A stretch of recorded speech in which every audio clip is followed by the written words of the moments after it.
Assalamualaikum warahmatullahi wabarakatuh. Bismillahirrahmanirrahim. Alhamdulillahi hamdan katsiran tayyiban mubarakan fihi kama yuhibbu rabbuna wa yarda. Asyhadu an la ilaha illallah wahdahu la syarikalah wa asyhadu anna Muhammadan abduhu wa rasuluhu la nabiyya ba'da. Amma ba'du.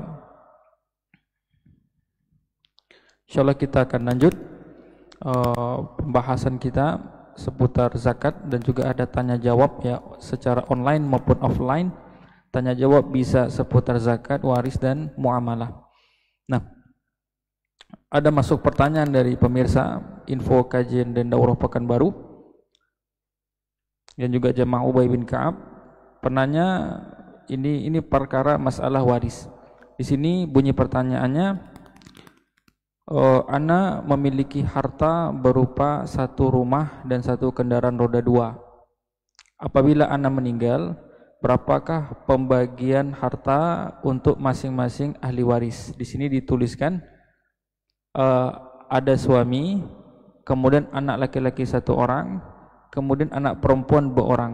Tambahan orang tua yang masih hidup hanya ibu, berarti dia punya ibu satu. Kemudian ada satu adik laki-laki kandung, satu adik perempuan kandung, satu adik laki-laki seibu. Dalam kurung, apakah keluarga anak ini juga mendapatkan hak waris dari harta anak? Berapakah pembagian harta untuk suami dan anak-anak?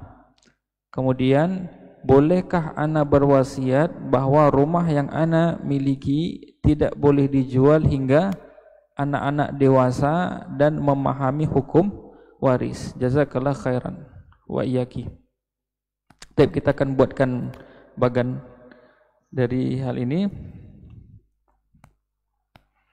Di sini perempuan yang bertanya dan dia punya harta satu rumah, satu kendaraan.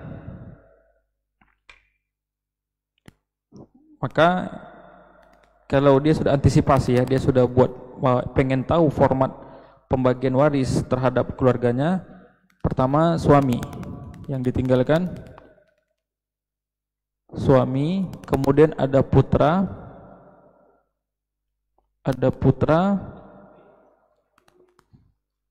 putri dua.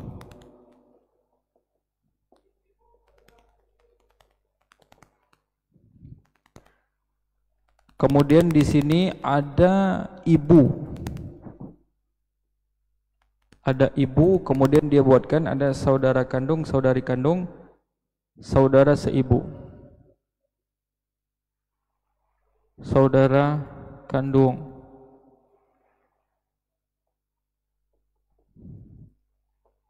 Ini bagus ya. Format bertanyanya bagus. Format bertanyanya ini SI ini seibu. Apa yang bunyi? Apa yang bunyi helikopter? Nah, ini SI maksudnya seibu. Ini yang ditinggalkan.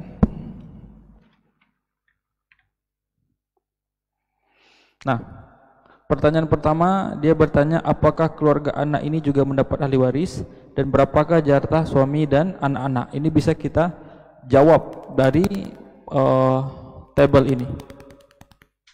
Pertama, suami, karena ada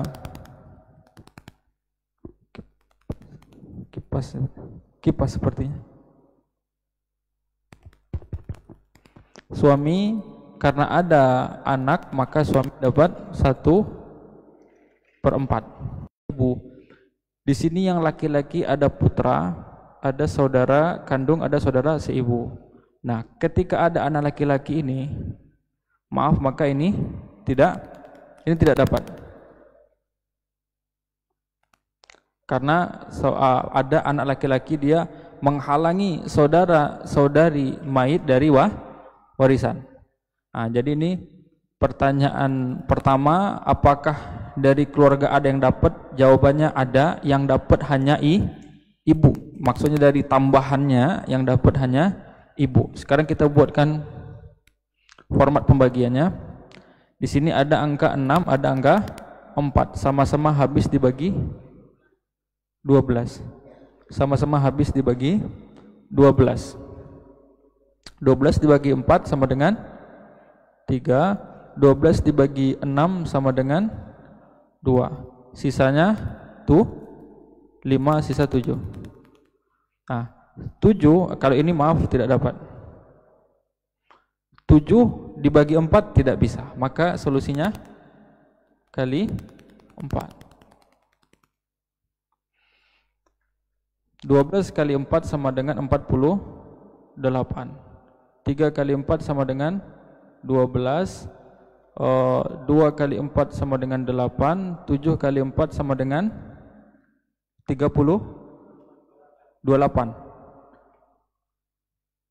Sama dengan 28. Nah, 28 ini dibagi 3, yaitu 7 kali 2 ini 14, ini 7, ini 7, dan ini 8 ya. Ibu adalah 8. Ini pembagian mereka.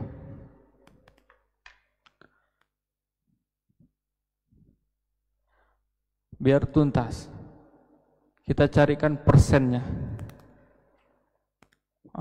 Coba bantu kalkulator, minta tolong.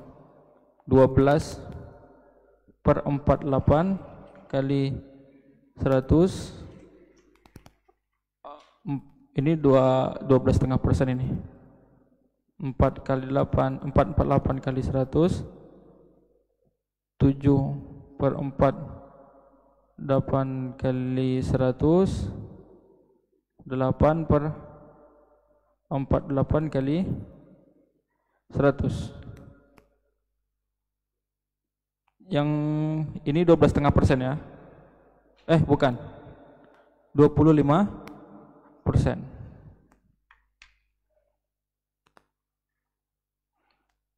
Ini 25%. Yang ini 29. Yang ini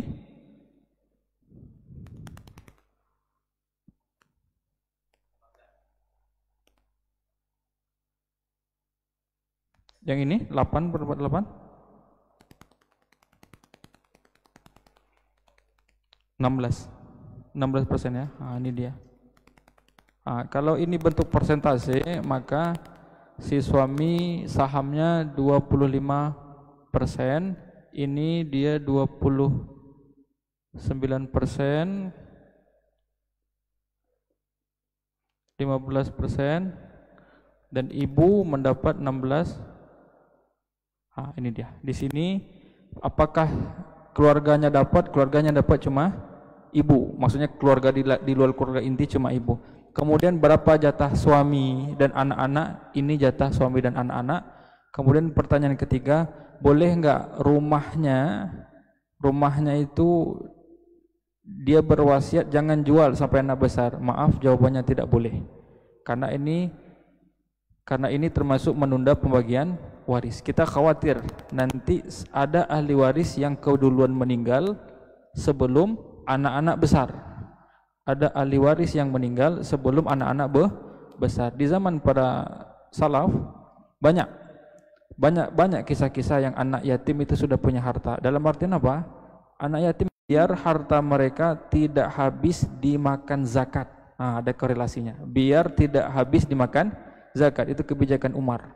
Hendaknya diinvestkan nih harta-harta anak yatim ini, diinvestkan oleh walinya yang mengurusi perkara mereka, cari orang yang amanah dan segala macam, agar jangan sampai harta anak yatim kalau didepositkan saja ini lama-lama habis dimakan zakat. Nanti dia besar, ini udah habis dipotong 2,5. Bisa dipahami? Jadi saran kami segera bagikan. Walaupun anak masih kecil, beri kuasa kepada bapak suami kan besar, harta anak ada, tapi yang pegang mungkin bapak kelola dan yang lain-lain. Silakan. Wasiat. Wasiat maksimal 1/3. Wasiat itu ada 2. Ada wasiat moral, pesan saja. Ada wasiat harta. Kalau wasiat harta maksimal 1/3. Kalau wasiat moral, wasiat nasihat, saran, itu tidak tidak ada harta. Kalau ini kan wasiatnya bukan harta, tapi moral, pesan moral. Maksudnya dia berpesan rumah jangan dibagi dulu sampai anak besar. Maksudnya bisa dipahami? Ini bukan wasiatnya, bukan harta, tapi pesan. Nah, jadi tadi kalau harta wasiat itu maksimal sepertiga. Bahkan banyak para fuqaha mengatakan yang baik wasiat itu dikasih 1/4 saja. Bahkan ada yang berpendapat 1/5 saja. Kenapa? 1/3 itu terlalu besar. Boleh enggak wasiat lebih dari 1/3? Jawabannya boleh, selama ahli waris redo. Jadi dia di sini silang pendapatnya. Di sini silang pendapatnya. Ini jawabannya, wallahu a'lam. Kemudian tambahan sedikit untuk pertanyaan kemarin. Sempat pertanyaan pertama itu terkait masalah hitungan acuan harga emas ini bagaimana? Karena harga batang dan harga gramnya beda. Untuk menghitung nisab zakat, kita mengacu kepada emas, dan yang jadi acuan kita itu harga kita jual, bukan harga beli. Bisa dipahami? Untuk menghitung nisab, kemarin kita sebut nisab di angka 95 juta dengan asumsi emas 1 gram, emas antam itu saya cek 2 hari yang lalu ya, kita cek itu di angka 1.123. Ini harga jual. Maksudnya apa? Kita jual kan murah tuh. Kalau kita beli, harga beli antam itu 1.150.000-an. Harga jual 1.123. Ada selisih kurang lebih 30.000. Nah, jadi yang acuan zakat itu harga ketika kita menjual. Karena ini kan harga murni. Tapi kalau kita beli, maka pedagang mengambil untung, modal plus margin, makanya jadi tinggi. Nah, jadi yang acuan zakat itu emas harga jual. Maksudnya harga ketika kita menjual emas. Kemudian kemarin banyak masuk pertanyaan terkait masalah zakat fitr, tentang satu sok ini berapa. Kalau dibaca fatwa ulama, membayar zakat fitr itu 1 sok. Yang penting satu sok nabawi, 1 sok nabi, 1 sok para sahabat Madinah. Itu kuncinya. Kemudian kita akan buat 1 sok itu, para ulama itu berapa mengkonversikannya kepada kilogram. Dan kita akan bahas silang pendapat zakat fitr ini apakah pakai makanan pokok atau pakai rupiah. Nah, kita akan bahas. Pertama, untuk timbangannya yang penting 1 sok. 1 sok itu 4 cakupan tangan orang dewasa. Makanya karena dulunya pakai volumenya sok, yaitu 4 mud, maka tentu saja gramasinya jadi berbeda karena 2 alasan. Gramasi menjadi berbeda karena 2 alasan. Pertama, tangan orang beda ukurannya. Bisa dipahami? Lebar tangan beda. Di zaman Nabi dulu bayar zakat gini aja, ambil 4 cakupan makanan pokok ya. 1, 2, 3, 4. Itu zakat fitr. Nah, ukuran tangan beda satu dengan yang lainnya. Apalagi tangan kita Indo dengan tangan kita Arab, itu beda. Pertama. Yang kedua, volume mud ketika dijadikan kepada gramasi itu akan ada perbedaan. Alasan keduanya tergantung apa yang ditimbang. Paham sampai di sini? 1 mud kurma kering dengan 1 mud gandum dengan 1 mud kismis dengan 1 mud beras, pasti nanti ketika dikilokan gramasinya beda. Kenapa? Karena perbedaan kadar air, perbedaan beratnya, kepadatannya. Bisa dipahami? Saya yakin secakupan ini 1 mud namanya. 1 mud gandum ditimbang ke gramasi, ke gram, timbangan gram, timbang digital contohnya, diambil pula 1 mud beras ditimbang digital, ini beda nantinya. Karena tentu unsur yang ada pada kismis atau gandum dengan unsur yang ada pada beras itu beda. Jadi ini faktor kenapa sih 1 sok, kenapa bayar zakat tuh ada 2,4, 2,5, 3. Ini di sini latar belakangnya. Silakan. Ini saya selesaikan dulu nggak? Jadi tadi saya selesaikan sedikit Pak Ilmi ya. Jadi 2 tadi yang melatar belakangi sok kenapa beda. Pertama, tangan beda. Yang kedua, tergantung beda yang ditakar, beda hasil beratnya. Kalau kita kan berfokus kepada beras. Silakan. Bagaimana Pak ini?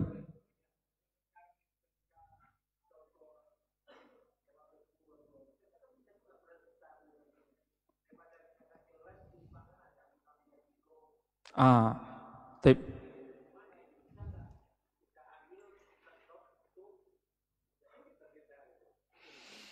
Sebenarnya bisa-bisa saja, tapi para ulama sudah menetapkan gramnya, tujuannya mempermudah kita. Ingat, dia kalau mud itu melendung ya, kita cakup ini mesti melendung. Sebenarnya kemarin ada yang tanya, boleh nggak? Cuma kita kasih idealnya, karena fatwa para ulama kontemporer dan juga guru-guru kita itu sudah mengarahkan pembayaran zakat ini kepada gramasi.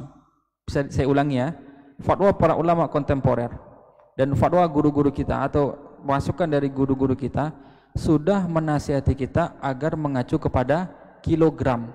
Nah, di sini kita akan bahas tentang kilogram ini. Nanti mana yang ideal kita harus bayar zakat fitr ini, berapa kilogramnya. Jadi tadi alasan bedanya tahu ya, tangan sama tergantung objek yang ditimbang. Nah, banyak di buku Al-Fiqh Al-Muyassar diterbitkan oleh Kementerian Departemen Agama Arab Saudi itu mengatakan satu so, ini tak apa-apa dihapus. Ini sudah terambil ya sama orang yang semoga sudah menyaksikan ya.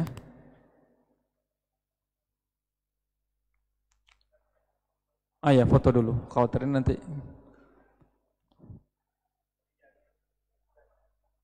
Oh iya.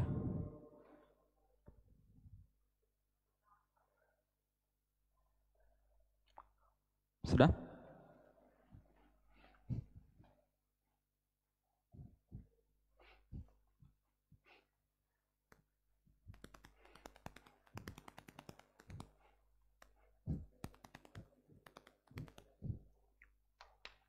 Nah, satu sok itu berapa?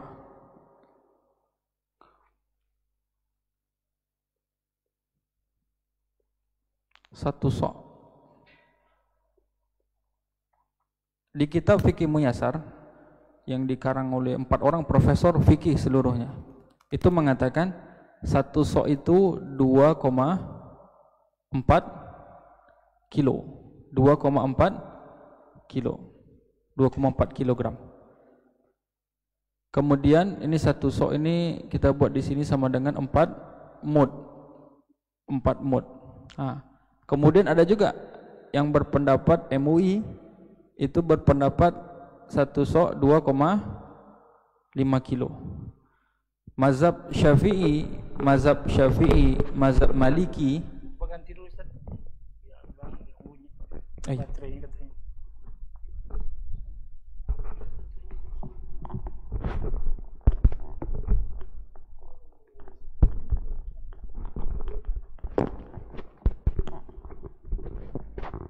Bismillah. Nah, mazhab Syafi'i, mazhab Maliki berpendapat ada yang memprediksikan takarannya 2,7 kilo. Syekh bin Baz, dan ini sering difatwakan lembaga fatwa Saudi, berfatwa satu sok itu 3 kilo. Mazhab Hanafi berfatwa kurang lebih 3,8. Mungkin kemarin ada yang 3,5 itu ya. 3,7 ini mazhab Hanafi. Ada juga yang berpendapat pendapat lain mazhab Syafi'i, mazhab Maliki mengatakan 2, Ustadz Erwandi. Nah, ini kita masukkan ya, guru kita. Ustadz Erwandi dia telah menyampaikan penelitian. Ada seorang ulama yang meneliti terkait ini. Diambilnya sampel 30 orang, dikumpulkan 30 orang yang berbeda size, yang berbeda tinggi badannya, besar badannya, dikumpulkan 30 orang yang berbeda-beda. Bisa dipahami? Disuruh mengambil satu mud ini untuk mengejar sok. Kemudian disimpulkan angka rata-rata. Saya ulangi ya, angka rata-rata itu dapatnya, kalau Ustaz Ewandi dia nyuruh pakai liter. Ini kilo ya. Ini semua kilo. Ini semua kilo. Ini kilogram ya. Liter dengan kilo itu beda. Kalau Ustaz Irwandi volumenya pakai liter, karena volume bukan gramasi. Nah, saya ulangi. Ustaz Irwandi menyampaikan tadi seorang ulama yang melakukan dikumpulkan 30 orang dengan ukuran badan yang berbeda, tingginya berbeda, mungkin lebar badannya berbeda, ada yang berisi, ada yang kurang berisi, yang telapak tangannya berbeda, 30 orang. Nanti disuruh mereka mengambil 4 mud 1 sok, nanti disimpulkan, dibuat nilai rata-rata, dapatnya zakat fitr itu di angka 2,21 liter. Ini Ustaz Irwandi ya. Nanti kita naikkan ke sini pendapatnya.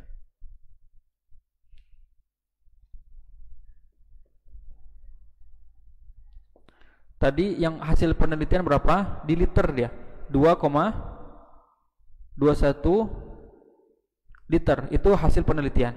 Kemudian Ustaz Irwandi membaca banyak sumber mengatakan di angka 2,5 liter. Kalau beras 2,5 liter. Sekarang 1 liter, 1 liter itu berapa? 0,7 kilogram. Berarti 2,5 liter itu berapa kilo? Biar kita tahu nih versi Ustaz Irwandi. Versi Ustaz Irwandi 2,5 liter. Kita pengen mengejar kilogram. Maka 1 liter itu 0,753 kilogram. Atau yang orang mengatakan 8 ons kurang lebih. Benar tidak? 1 liter itu 8 ons. Nah, ini pedagang tahu nih. Sekarang kita cari, ini 2,5 aja nih kita ambil. 2,5 ini berapa kilo sih gitu ya? 2,5 liter itu tinggal dikalikan. Ini kali 2,5, dapatnya di angka 1,8 aja ya. 25 itu bisa di ini kan kilogram. Berarti Ustadz Irwandi kita ambil ya. Ini ya 2,5 liter kita ambil ke kilo, maka dia di angka 1, perhatikan ada 1,8, 2,2, 2,4, 2,5, 2,7, 3, 3,8, masih ada angka lain. Luar biasa. Solusinya bagaimana Ustaz? Ini disebut silang pendapat di tengah para ulama. Masyarakat boleh pilih. Masyarakat boleh pilih. Cuma kita nasihatkan untuk beramal di dalam adanya silang pendapat ini. Para fuqaha semua ini, pakar semua berpendapat, melakukan penelitian sampai melakukan sampel. Ada banyak pendapat. Maka di dalam beribadah, terutama zakat fitr, kita disuruh kalau ada silang pendapat ulama, kita ambil pendapat al-ahwat yang lebih hati-hati. Pendapat apa? Yang lebih hati-hati. Makanya kadang Syekh bin Baz banyak menyarankan ambil yang 3 kilo. Bahkan saya sering suruh ambil di angka 3 kilo. Bukan yang lain salah ya, yang lain benar pendapatnya. Karena memang dari dulu takaran itu berbeda. Paham enggak maksudnya? Bukan yang lain kita hormati pendapat para ulama fuqaha. Kenapa ambil 3 kilo? Ini pendapat hati-hati namanya. Apa maksud pendapat hati-hati? Ini kalaulah kita bayar zakat fitr 3 kilo, seandainya di sisi Allah kelak ternyata yang benar adalah, ini seandainya ternyata satu sok itu yang tepat di sisi Allah adalah 2,5, maka kita pas bayar 3 kilo kita sama dengan sudah bayar. Dari 3 kilo yang kita bayarkan, 2,5-nya zakat fitr, 5 onsnya apa? Sedekah. Paham sampai di sini? Tapi kalau kita pilih pendapat 2,2, ternyata di sisi Allah yang benar adalah 2,5, maka kita minus 3 ons. Paham sampai di sini? Maka kalau ada rentang seperti ini, ambil yang banyak untuk hati-hati. Kita sarankan ngambil yang angka 3 kilo. Ini fatwa Syekh bin Baz. Dr. Firanda juga sebut 3. Banyak. Saya baca dalam beberapa fatwa Islam Question Answer juga menyarankan 3 kilo. Banyak yang menyarankan 3 kilo. Dan juga MUI juga silang pendapat. MUI daerah Lampung, daerah ini juga beda. Ada yang 2,5, 27, ada 3. Makanya nanti ikuti kebijakan dan lebih banyak tidak masalah. Bahkan kalau ada orang bayar 1,8 boleh atau tidak?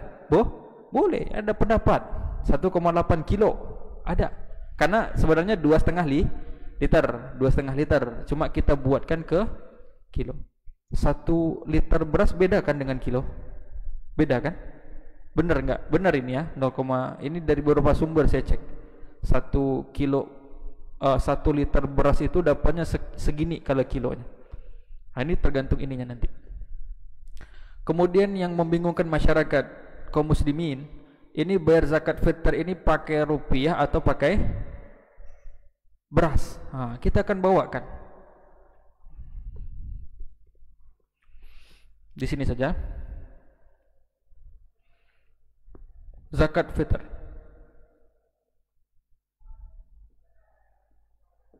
Ada silang pendapat. Jumhur ulama, mayoritas ulama, ini banyak di dalamnya. Ada dari mazhab Maliki. Oh, dari sini kita buat ya. Mazhab Maliki, mazhab Syafi'i, mazhab Syafi'i Indonesia, dan kemudian mazhab Hambali mengatakan pakai apa? Makanan pokok.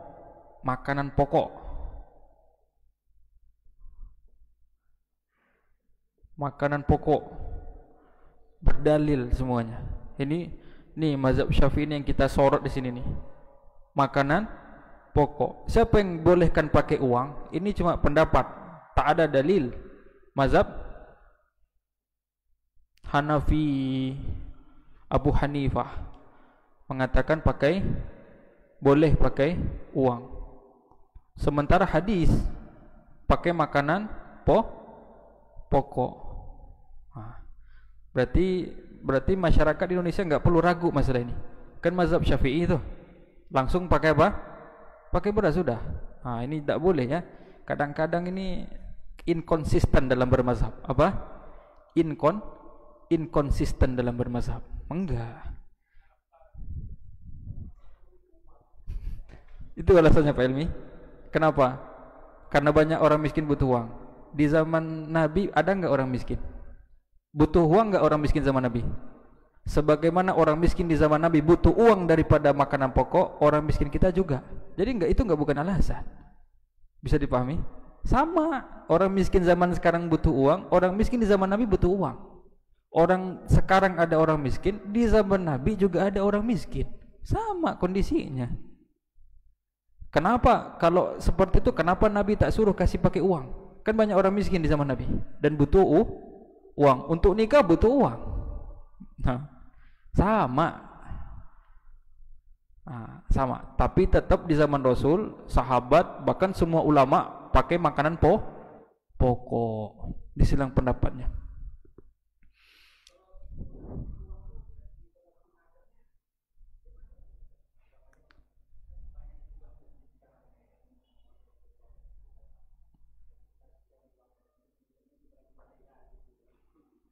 Oh, berarti panitia langsung merubah zat ya. Langsung yang beli baju raya siapa? Penerima tadi. Kasih uang ya.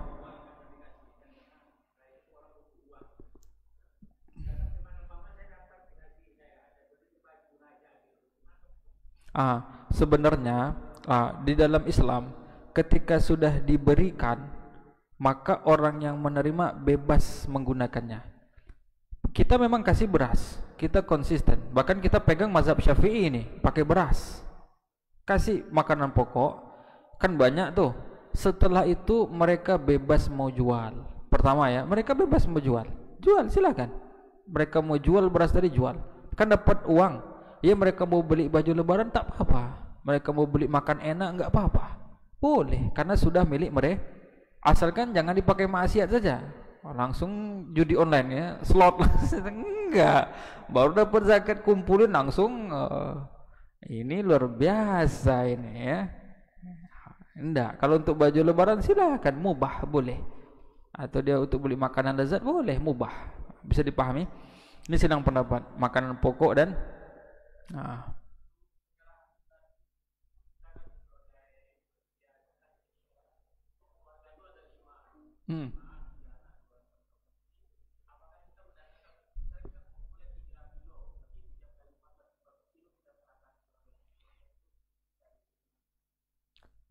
Oh, itu teknis. Teknis. Itu bebas. Boleh lebih, boleh kurang. Karena contohnya, misal, kalau contoh nih, ada orang masih dia sebatang kara, berarti kan dia kena di angka 3 kilo, dan dia serahkan kepada orang yang membutuhkan, sementara banyak. Tapi kan tetap yang dia serahkan 3 kilo. Paham maksudnya sampai di sini? Itu disebut teknis. Itu teknis. Boleh nanti dia 5 orang ya di sana, 5 orang kakaknya, kita bisa kasih 15 kilo bisa, kita kasih 10 kilo bisa, kita kasih 20 kilo boleh, yang penting bisa. Teknis tadi. Tidak mesti dipatok pula dia, enggak. Yang 3 kilo per kepala itu ngeluarkannya. Adapun penerimanya bebas. Bisa dipahami? Wallahu a'lam.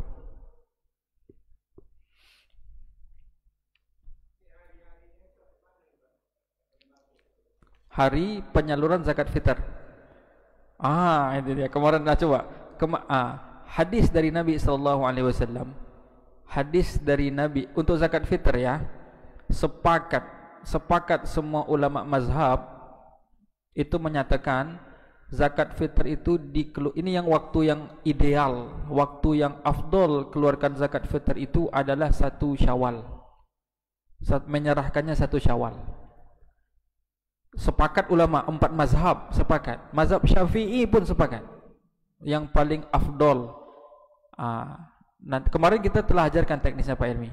Kita telah ajarkan teknis solusi bagaimana biar kita mengejar hadis Nabi sallallahu alaihi wasallam, bisa mengamalkannya. Kemarin sudah kita bahas teknik solusi pewakilan. Boleh juga ada keringanan. Ada keringanan, boleh 1 hari atau 2 hari sebelum Id masih boleh, dibayarkan boleh.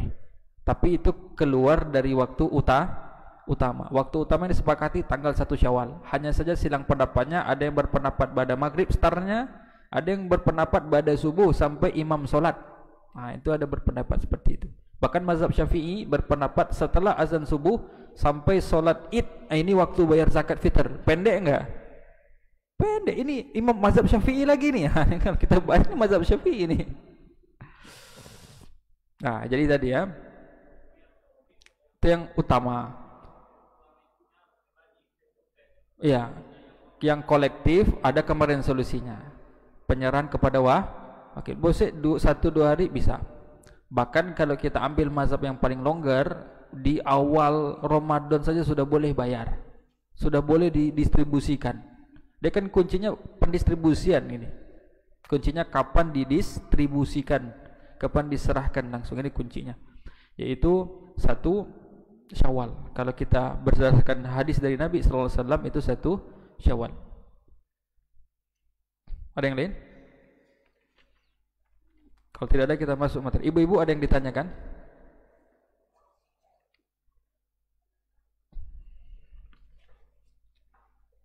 Tidak ada? Kalau tidak ada kita tambah materi. Kemarin kita telah sampai di modul,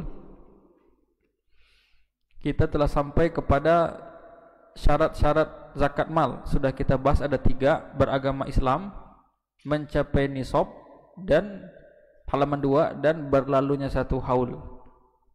Kemudian ada poin 5 yaitu zakat mal mustafad, pertambahan harta.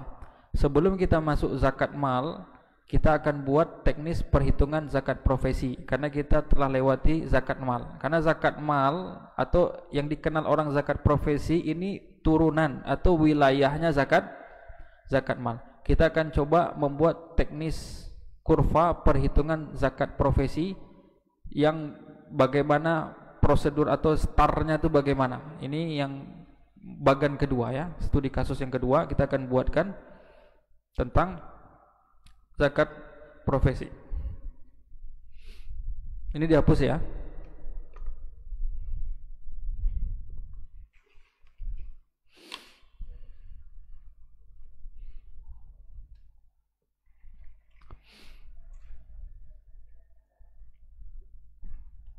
Ini udah dipotong enggak? Dihapus saja ya.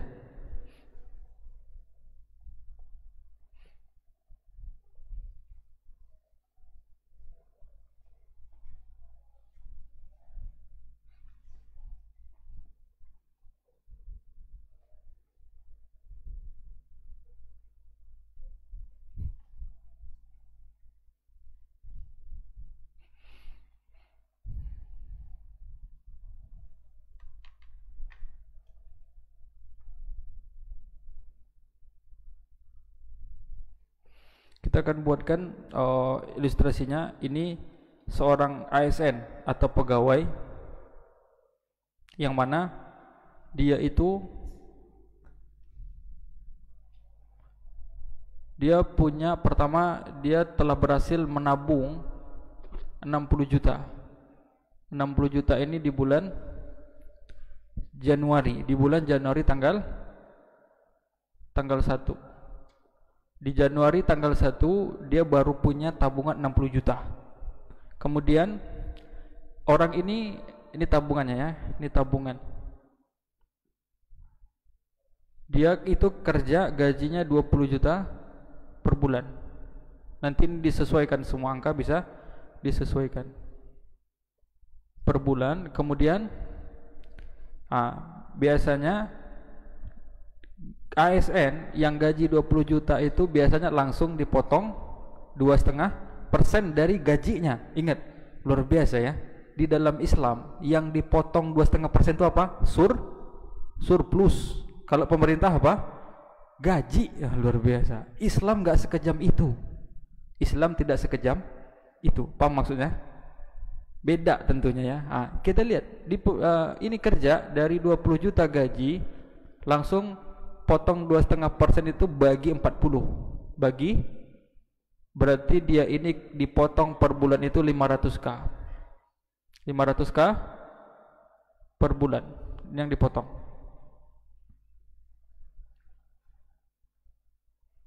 Kemudian dia untuk hari-harinya dari gaji 20 juta itu, kebutuhan pokoknya 10 juta kurang lebih.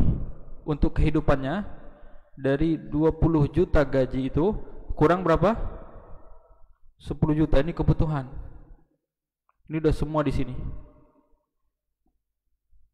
Kebutuhan. Berarti dapat di angka berapa? 10 juta. Berarti 10 juta ini yang dia tabung per bulan. Inilah yang ini yang surplus dia, 10 juta per bulan. 10 juta per bulan. Nah, tapi kan perhatikan, dan 10 juta per bulan itu kan kelebihan, tapi telah dipotong berapa? 500.000. Paham sampai di sini? Ini sisa uang dia. Ini 10 juta ini kebutuhan pokok. Surplus dia tuh 10 juta, tapi pas awal gajian udah dipotong 500. Berarti 10 juta ini kurang berapa? 500. 10 juta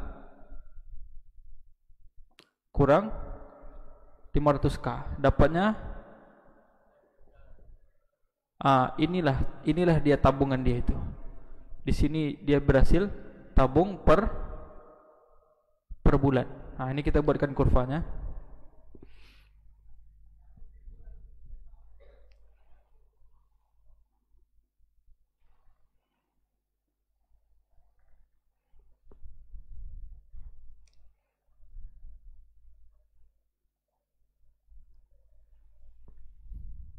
Ini nisab.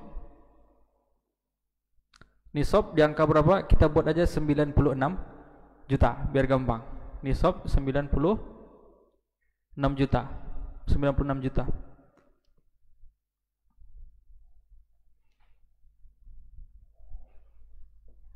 Nah.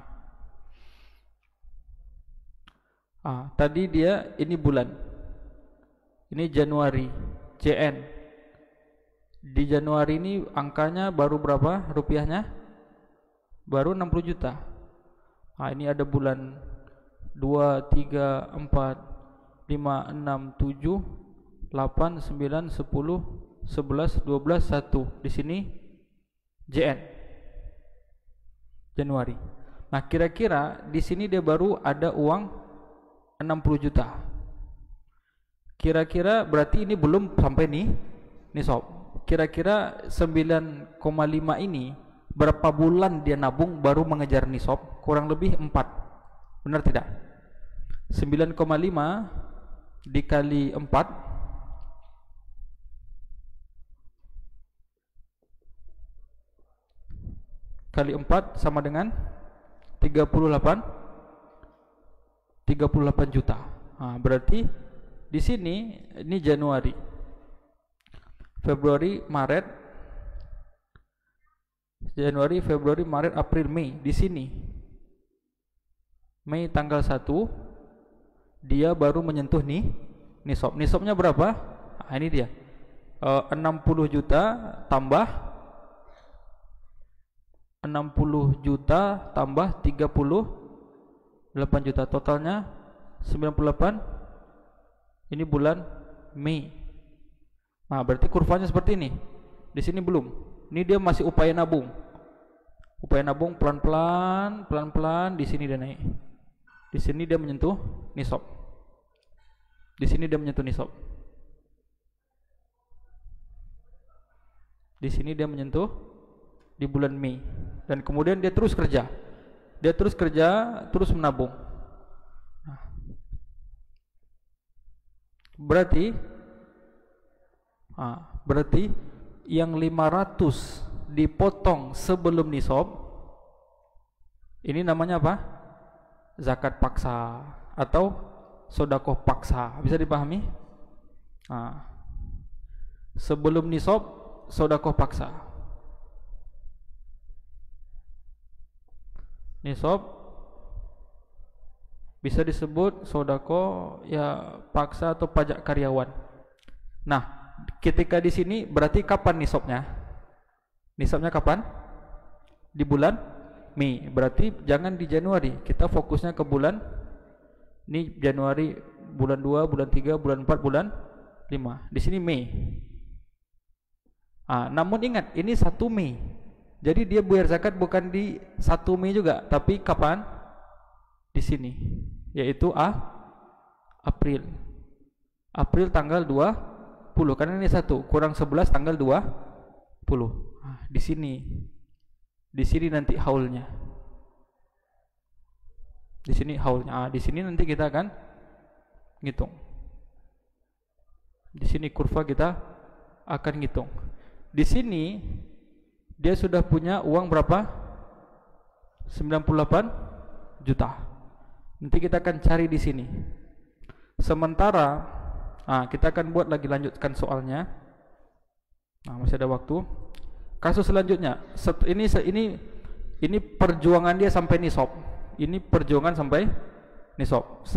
Sekarang kita buka lembar baru. Setelah ASN, pegawai, bahkan ada karyawan swasta juga kena potong.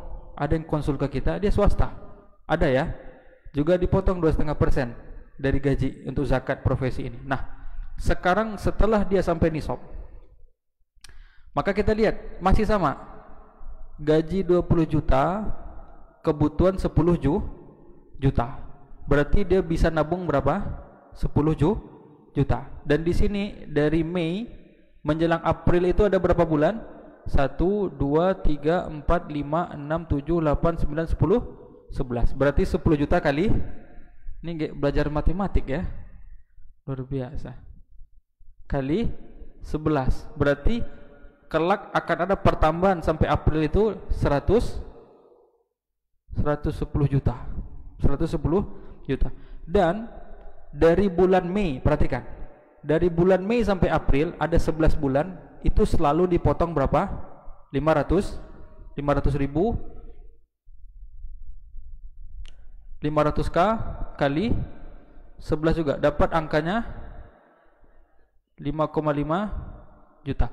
Dan solusinya, perhatikan, ini kan dipotong per bulan, bukan, 500 ribu itu kan dipotong per bulan. Perhatikan ya, di sini ini nih 500k kan dipotong per bulan, tapi anggap saja belum dipotong. Paham ya? Ini dia sebenarnya, dia kan harusnya nabung 10 juta, tapi kan dipotong 500. Dia itu bisanya menabung sebenarnya di angka 9,5 juta. Paham sampai di sini? Real buku rekeningnya itu tabungannya itu 9,5 juta karena dipotong 500. Tapi anggap ini belum dipotong. Saya ulangi, anggap 500 ini belum dipotong, biar kita mudah ngitung di sini. Namanya bayangan. Ini dipotong bayangan. Ini udah dipotong, tapi anggap belum dipotong. Gimana caranya? Anggap belum dipotong. Anggap aja ada. Anggap belum dipotong. Sehingga kita fokus ke angka 110 juta. Nanti ini untuk pengurangan. Ini untuk pengurangan karena udah dipotong. Paham ya? Kita ambil angka 110 juta. Kemudian ketika April berapa yang dia punya, yaitu 98 tambah 110 juta, dapatnya di angka 208 juta. Nah, berarti di sini dia punya uang 208 juta, yaitu ini ya, tambah 110 juta. Sama dengan di sini. Ini. Dari sini zakatnya dibagi 40.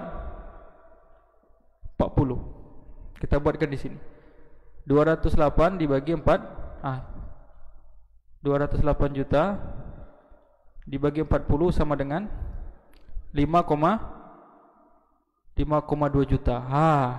Ini zakat dia. Zakat dia berapa? Di sini zakatnya 5,2 juta. Lah, tapi kan yang dipotong sudah berapa? Gimana nih Ustaz? Nah, berarti minus 3 juta. Minus berapa?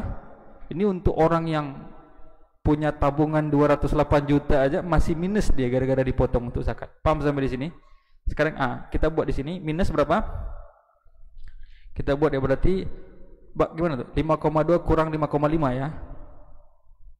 5,2 kurang 5,5 minus 300.000 minus 300k. Ini minusnya. Minus. Nah, perhatikan. Di sini saya buat sebelum haul, sebelum nisab namanya apa tadi? Sedekah, macam-macam namanya. Setelah nisab yang dibayarkan ASN namanya berubah. Apa namanya? Zakat mal, bukan zakat profesi lagi. Zakat mal namanya. Saya ulangi, setelah nisab namanya zakat mal. Kan minus 300.000 Ustaz. Bagaimana dengan nasib 300k ini? 300k ini dua pilihan. Bisa dia sedekah lagi, atau jadikan apa? Saldo. Saldo, apa maksud saldo? Berarti dia sudah bayar zakat 300.000 untuk April tahun depan. Paham sampai di sini? Nah, ini teknis perhitungan zakat profesi. Nah, ini.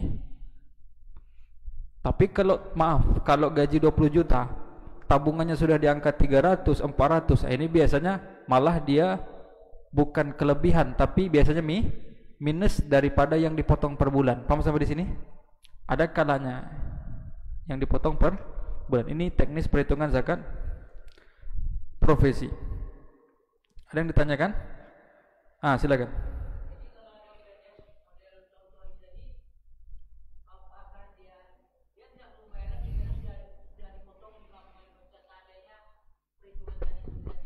Bagus. Berarti di bulan April tanggal 20 dia nggak perlu keluar lagi zakat yang 5,2, nggak perlu. Kenapa nggak perlu? Karena sudah dipotong sebulan yang lampau.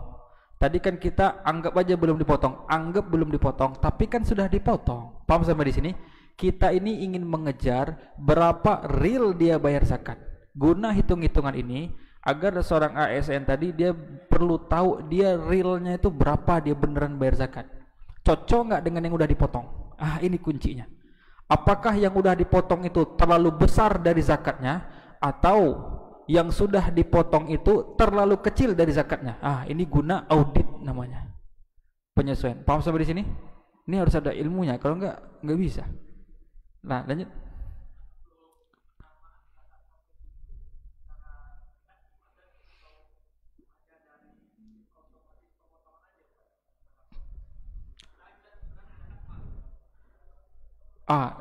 Kalau zakat profesi tidak ada.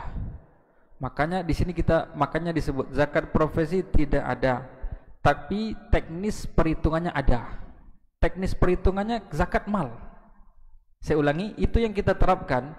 Yang setelah nisab itu yang kita terapkan zakat mal. Saya ulangi, rumus yang kita pakai setelah nisab itu zakat mal. Kita pakai teori atau kita pakai rumus dari zakat mal. Maka namanya zakat mal. Mungkin secara di penaman nggak ada. Pokoknya maaf ya, dalam Islam saya lebih pegang pendapat dalam Islam tidak ada yang namanya zakat profesi.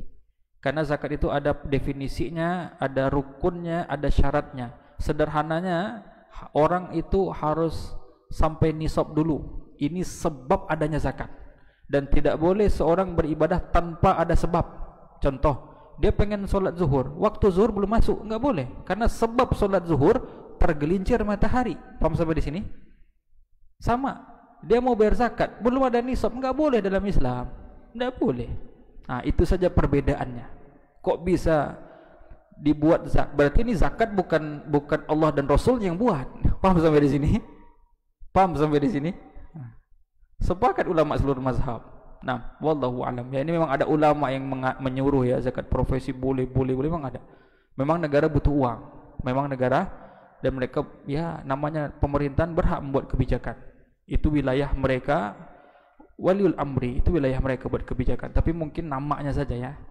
Kita itu lebih bergantung kepada hakikat daripada nama. Contohnya riba itu namanya apa? Bunga ya, interest, kupon, dibuat indah-indah. Enggak, kita penting tuh hakikatnya bukan namanya gitu ya. Jadi ini mungkin nama dan hakikatnya beda aja, itu aja. Wallahu a'lam. Ada yang lain? Siapa tadi yang angkat tangan? Silakan.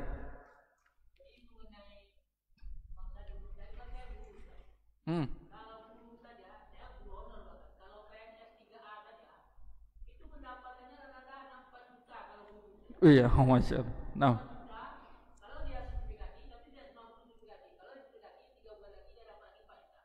Hmm. 8 ya. Masya Allah.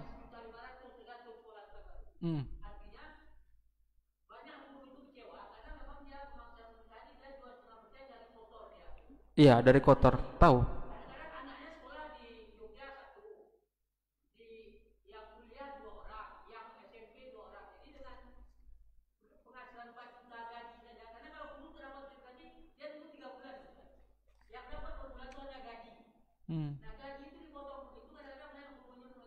Iya.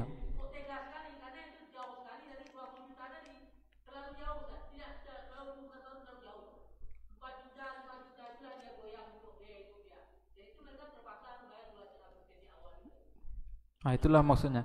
Makanya tadi saya sebut Islam tidak sekejam itu. Paham nggak maksudnya? Bisa dipahami Bapak? Nah, kalau kita real zakat ada aturannya. Kan kita telah bahas. Makanya disebut Islam tidak sekejam itu. Wallahu a'lam. Buka ya? 1 menit lagi? Udah buka atau 1 menit lagi? Oh, ditangguhkan ya, yang bertanya disimpan dulu. Wallahu a'lam. Sallallahu ala nabiyina Muhammad wa ala alihi wa sahbihi ajma'in. Wa akhiru da'wana alhamdulillahi rabbil alamin. Assalamualaikum warahmatullahi wabarakatuh.